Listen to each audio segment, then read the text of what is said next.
தங்கம் விலை ஜெட் வேகத்தில் உயர்ந்து கொண்டிருந்த நிலையில் திடீரென கடந்த 3 நாட்களாக அனைவருக்கும் இன்ப அதிர்ச்சி கொடுத்து அதிரடியாக சரிந்து வருகிறது. தங்கத்தின் திடீர் சரிவுக்கு என்ன காரணம்? இப்போது தங்கம் வாங்கலாமா, இல்லை விலை மேலும் குறைய வாய்ப்பிருக்கிறதா? பார்க்கலாம்.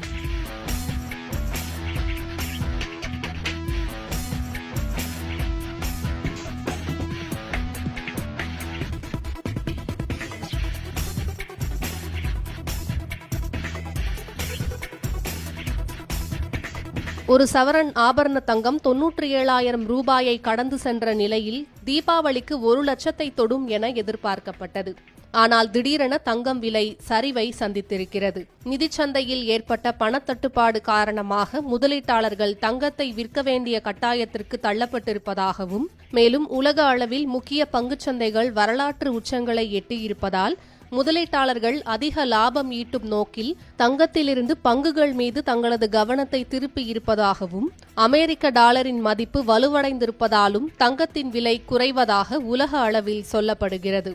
ஒரு பொருளானது குறுகிய காலத்தில் ஏற்றம் கண்டால் அது இறங்கத்தான் செய்யும். அந்த வகையில் தற்போது விலை குறைந்திருப்பதாக பொருளாதார நிபுணர்கள் கூறுகின்றனர். அந்த வகையில் உலகம் முழுவதும் பங்குதாரர்கள் மற்றும் தங்க ஒப்பந்ததாரர்கள் பலரும் டாலருக்கு பதிலாக தங்கத்தை வாங்கியிருக்கிறார்கள். இவர்கள் யாரும் தங்கத்தை விற்கவில்லை. அதனால் தங்கம் விலை உயர்ந்தது. இன்னும் உயரும் என்ற எதிர்பார்ப்பில் தங்களிடம் இருக்கும் பணம் முழுவதையும் மட்டுமல்லாமல் மேற்கொண்டு வட்டிக்கு பணம் வாங்கிக் கொண்டு அதனையும் வைத்து தங்கத்தை வாங்கியிருக்கிறார்கள். இப்போது நல்ல விலை உயர்வில் தங்கம் இருக்கிறது. இந்த வாய்ப்பை பயன்படுத்தி லாபம் பார்த்துவிட வேண்டும் என்ற நோக்கத்தில் அதனை விற்றுவிட்டு வெளியேறுகிறார்கள். இதனை கண்டு சொற்ப லாபத்துக்காக தங்கத்தை வாங்கியவர்களும் அதனை விற்க முன்வந்துள்ளனர். அதனாலேயே தங்கம் விலை குறைகிறது. இந்த விற்கும் போக்கானது ஒரு அலை போல என எடுத்துக்கொள்ளலாம். சற்று தூரம் இழுத்து சென்று ஒரு இடத்தில் நிற்கும். அதன் பிறகு தங்கம் விலை உயரும்.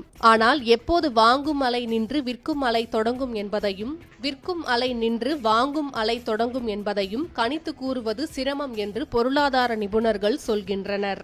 இதனிடையே அமெரிக்கா சீனா இடையேயான புவிசார் அரசியல் பேச்சுவார்த்தை சுமூகமாக மாறியதாலும் முதலீட்டாளர்கள் தங்கம் மூலம் கிடைத்த பங்குகளை விற்று லாபம் ஈட்ட முடிவு செய்திருப்பதாலும் பெடரல் வங்கி வட்டி விகிதத்தில் எதிர்பார்த்த மாற்றத்தை செய்யும் என நம்பிக்கை தெரிவித்திருப்பதால் அமெரிக்க டாலரின் மதிப்பு உயரத் தொடங்கியதாலும் தங்கம் விலை வீழ்ச்சியடைந்ததாக சர்வதேச நிபுணர்கள் கருத்து தெரிவித்துள்ளனர். இந்நிலையில் அடுத்த வாரம் நடைபெறும் கூட்டத்தில் பெடரல் வங்கி மேலும் வட்டி விகிதத்தை குறைக்கும் என்று சந்தையில் எதிர்பார்ப்புகள் எழுந்துள்ள நிலையில் தங்கத்தின் விலை மேலும் குறையலாம் என்று எதிர்பார்க்கப்படுகிறது. ஆனாலும் அதிக அளவுக்கு தங்கம் விலை குறைய